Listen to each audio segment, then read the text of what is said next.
Swiss நாட்டிலே எனக்கு ஒரு நண்பர் இருக்கிறார். வயதானவர் தான்.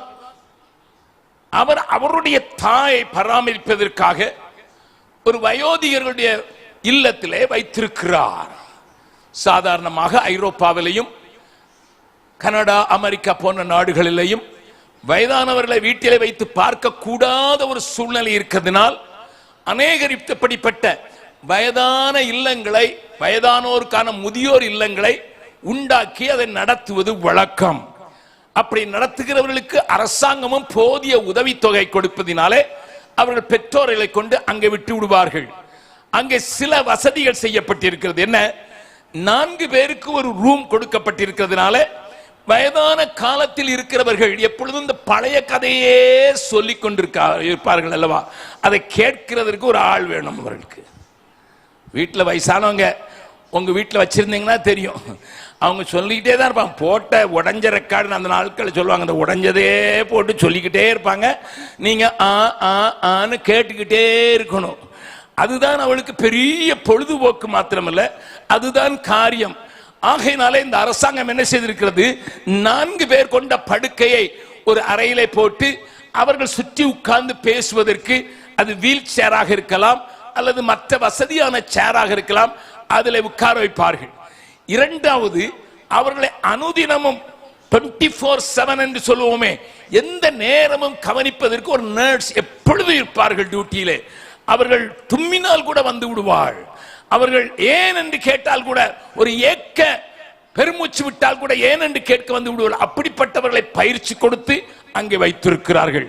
அப்பொழுதுதான் அவர்கள் என்னையும் குறித்து இந்த உலகத்தில் உள்ள மக்களுக்கு, என் பிள்ளைகளுக்கு கரிசனை இருக்கிறது என்று நினைப்பார்கள் என்று அவர்களுக்கு அங்கே வைத்திருக்கிறார்கள்.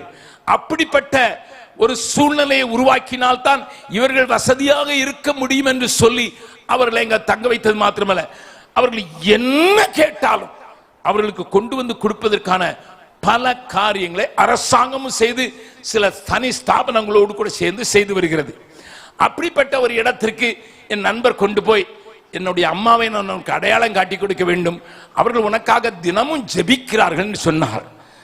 எனக்கு கொஞ்சம் ஆச்சரியமா இருந்தது. நான் அந்த அறையில போன போது இன்னொரு வயதான மூதாட்டி, அவர்கள் படுத்தியில இருந்தவர்கள், என்னை பார்த்தவுடனே உடனடியாக ஜெபக்குமார் வெல்கம் அப்படின்றார்கள். நான் அவர்களை குறித்து பார்த்ததும் இல்லை, கேட்டதும் இல்லை. அப்பொழுது நான் அவள் பக்கத்தில் போய் நின்று அவள் கையை பிடித்துக் கொண்டு, அம்மா, என்னை நீங்கள் பார்த்ததும் இல்லையே, என்னை குறித்து நீங்கள் என்ன கேள்விப்பட்டீர்களே, என்னை எப்படி அடையாளம் கண்டு கொள்கிறீர்கள் என்று. அப்பொழுது தன்னுடைய பக்கத்து பெட்டில் என்னுடைய நண்பருடைய அம்மா இருந்து அவர்கள் தான் எனக்கு காட்டி கொடுத்து, அவங்க போட்டோவை பார்த்ததுனால உன்னை பார்த்த உடனே கண்டு கொண்டேன் என்று சொல்லி என் கையை பிடித்து முத்தமிட்டார்கள். அவர்கள் சொன்னார்கள், காலையும் மாலையும் நான் உனக்காக ஜெபிக்கிறேன். அப்பொழுது நான் ஒரு நாற்காலியை எடுத்து போட்டு அவர்கள் பக்கத்தில் உட்கார்ந்து, அம்மா, என்ன அப்படிப்பட்ட தாக்கம் இந்தியாவின் மேல உங்களுக்கு எப்படி வந்தது என்று கேட்டேன்.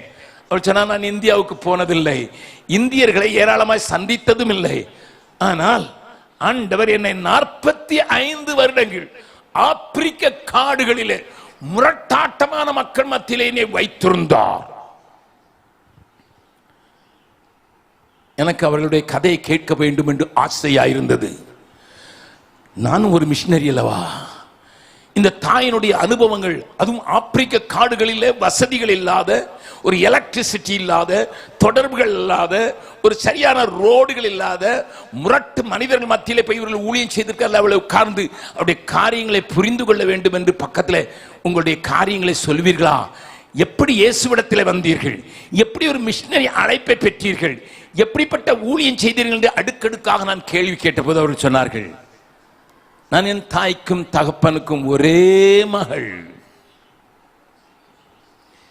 என்னுடைய தகப்பனார் தன்னுடைய வேளாண்மையோடு கூட சேர்ந்து ஒரு சிறிய தொழிற்சாலையும் நடத்தி வந்ததினால் ஏராளமாக சம்பாதித்திருந்தார். அவருடைய பொருட்களை எல்லாம் அவர் தாறுமாறாக கர்த்தருடைய பணிக்குத்தான் செலவழித்துக் கொண்டிருப்பார். எனக்குரிய வசதிகளை அவர் செய்யாமல் இருக்கவில்லை. எனக்கு எல்லாவற்றையும் செய்திருந்தாலும் அவருடைய வாழ்க்கை எனக்கு வினோதமாக காட்சியளித்தது. இவ்வளவு கஷ்டப்பட்டு உழைக்கிறீர், ஒரு விவசாயியை போல உழைக்கிறீர், ஃபேக்டரியை நடத்துகிறீர், இவ்வளவு கஷ்டப்பட்டு அதுல பெரும் பகுதியை நீர் ஆண்டவருடைய பணிக்கு எங்கேயோ தெரியாதவர்களுக்கு அனுப்பி கொண்டிருக்கிறீரே என்று நான் அவரை கேட்டால், மகளே, நான் உனக்கு ஒரு குறையும் வைக்க மாட்டேன், உனக்குரிய பங்கை உனக்கு செலுத்துவேன் என்று சொல்லியிருந்தார். நானோ அவர் தந்த அல்லது சம்பாதித்த பணத்தை வைத்துக் கொண்டு உலகத்தில் எதையெல்லாம் அனுபவிக்க வேண்டும் என்று தீர்மானித்தனோ அதை அனுபவிக்க ஆரம்பித்த போது என் தாயும் தகப்பனும் தேவனை தேடாமல் அலைகிற எனக்காக கண்ணீரோடு கூட அலறி அலறி ஜெபிப்பார்கள். நடுராத்திரியிலே நான் தூங்கும் போதும் சில நேரங்களில் அவருடைய அலறுதல் சத்தம் என்னை எழுப்பி விட்டு விடும். பைத்தியக்காரர்கள் என்று சொல்லிவிட்டு நான் மறுபடியும் படுத்துக் கொள்வேன். எனக்காக கண்ணீரோடு கூட போராடி ஜெபித்துக் கொண்டிருந்த தாயும் தகப்பனும் என் பெயரை சொல்லி கர்த்தரிடத்தில் இரக்கத்துக்கு கெஞ்சிக் கொண்டே இருந்தார்கள். ஒரு நாளிலே பிந்தின இரவு வேளையில கிட்டத்தட்ட 1 மணி இருக்கும். நான் வீட்டுக்கு வந்த போது என் தகப்பனுடைய கண்களில கண்ணீர் தார தாரையை ஊற்றி இருக்கிறதையும் என் தாயினுடைய வேதாகமம் நனைந்திருக்கிறதையும் நான் கண்டேன். என்னுடைய அறைக்குள்ளே போய் அதை திடீரென்று பூட்டிவிட்டு உள்ளே இந்த பைத்தியங்களுக்கு வேற வேலையே இல்லை என்று தான் நினைத்து படுத்தேன். அப்பொழுது எனக்கு 19 வயது ஜெபக்குமார். அந்த 19 வயதிலே நான் படுத்திருந்த போது எனக்கு ஒரு அரை நித்திரை மாத்திரம் இருந்தது. ஒரு மயக்க நிலையில் இருந்த போது என் ஆவிக்குரிய கண்களை தேவன் திறந்தார். அப்பொழுது திடீரென்று ஒரு தூதன் போல தோன்றின ஒருவன் என் கையை பிடித்துக் கொண்டு, வா, உனக்கு சில காரியங்களை காட்டிக் கொடுக்கிறேன் என்று கூட்டிக் கொண்டு போனதில் போல தெரிந்தது. அங்கே ஒரு பிரகாசமான ஒரு இடத்திற்கு கொண்டு போய் என்னை நிறுத்தி அங்கே ஒரு பெரிய அலங்காரமான மாளிகையை காண்பித்தான். நான் அந்த தூதனிடத்தில் கேட்டேன், இது என்ன என்று. இதுதான் உன் தந்தைக்காக நாங்கள் ஆயத்தப்படுத்தி இருக்கிற அலங்காரமான ஒரு பங்களா என்று சொன்னார். அப்பொழுது எனக்கு சந்தோஷமா இருந்தது. ஏனென்றால் என் தகப்பன் ஒரு காரியத்தில் என்னை வஞ்சித்து வைக்கவில்லையே, எனக்குரியவளை செய்வார் என்று நம்பி இருக்கிறேன் என்று சொல்லி நான் கொஞ்சம் இன்னமும் நடந்து போன போது அங்கேயே இன்னொரு மாளிகையை காண்பித்தார். அது யாரு என்று கேட்டேன். அது உன்னுடைய அம்மாவுடையது. இது என்ன, எங்க அப்பாவையும் அம்மாவை நீங்க பிரிச்சிட்டீங்களா என்று கேட்டேன். இங்கே ஆண் பெண் உறவெல்லாம் கிடையாது, அவனவனுக்கு கிரியைக்கு தக்கதாகத்தான் நாங்கள் பலனை அழைக்க வேண்டும் என்று சொல்லி எனக்கு இதை காட்டிலும் அழகான ஒரு மண்டபம் இருக்கும் என்று நான் போன போது ஒரு வறட்சியான ஒன்றுமே இல்லாத ஒரு பூமியை காட்டி, உனக்கென்று நாங்கள் ஒன்றும் செய்ய முடியவில்லை, நீ இந்த இடத்துக்கு சொந்தக்காரியாகவும் இல்லை, இந்த இடத்துல உனக்கென்று ஒன்றும் செய்ய முடியவில்லை என்று சொல்லிதான் எனக்கு தூக்கி வாரி போட்டது. ஐயோ, ஓடி வந்து அழுது என்று தாயின் தகப்பனின் கெஞ்சி கேட்டு இயேசுவை ஏற்றுக்கொண்டேன். நான் விளக்கமாக சொல்ல விரும்பவில்லை, நேரமில்லை. அவர்கள் என்னை பார்த்து கேட்டார்கள், மகளே, உனக்கு மேன்மையான சுதந்திரம் வேண்டும் என்றால் நீ ஒன்று செய். ஏனென்றால் கரை ஏறி நிற்கும் போது உன்னுடைய நிலைமை என்ன என்று யோசித்து பார். பக்தன் பாடினான் அல்லவா, கரை ஏறி உமதண்டை நீர்க்கும் போது ரட்சகா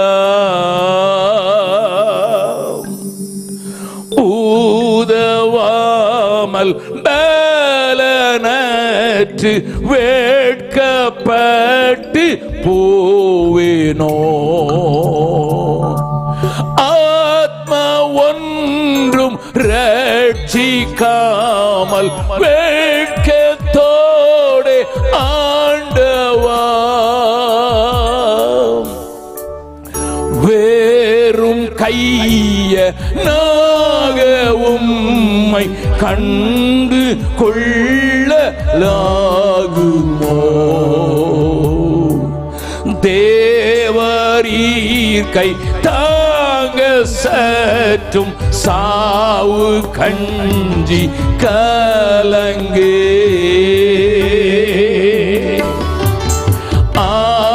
ஆத்துமாக்கள் இயேசுவண்டை வந்து சேர உழைப்பே, ஆத்மா ஒன்றும் ரட்சிக்காமல் வேட்கத்தோடு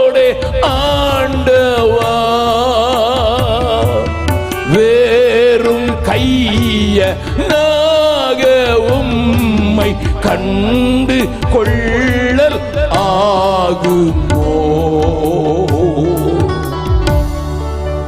நான் மறுபடியும் உங்களை பார்த்து கேட்கலாமா? அந்த கரையிலே போய் நிற்கும் போது எனக்கொன்று உண்டாக்குற மாளிகைக்கு இங்கே இருந்து நான் பொன்னையும் பொருளையும் அங்கே நேரடியாக அனுப்பவே முடியாது. ஆனால் இந்த பூமியில இருக்கும்போது எப்படியாயிலும் இயேசு கிறிஸ்துவின் ரட்சிப்பை அறியாதவர்கள் அறிந்து கொள்ள வேண்டும் என்று நான் ஒவ்வொரு ஆத்மாவின் மேல பாரம் கொண்டவனாக அவளை தேடி கண்டுபிடித்து அவருடைய ஆத்மாவை வைத்துத்தான் அங்கு அலங்காரமான மாளிகை உண்டாக்க என்பதை ஒரு பொருளாக காண்பிப்பதற்கு தான் ஆண்டவர் அந்த மகளுக்கு தரிசனம் தந்தார் என்பதை அறிந்த அவர்கள் மேன்மையான சுதந்திரம் எனக்கு வேண்டும். சாதாரணமாக இயேசுவை ஏற்றுக்கொண்டு பிள்ளையானால் கிடைக்கிற சுதந்திரம் மாத்திரம் போதாது.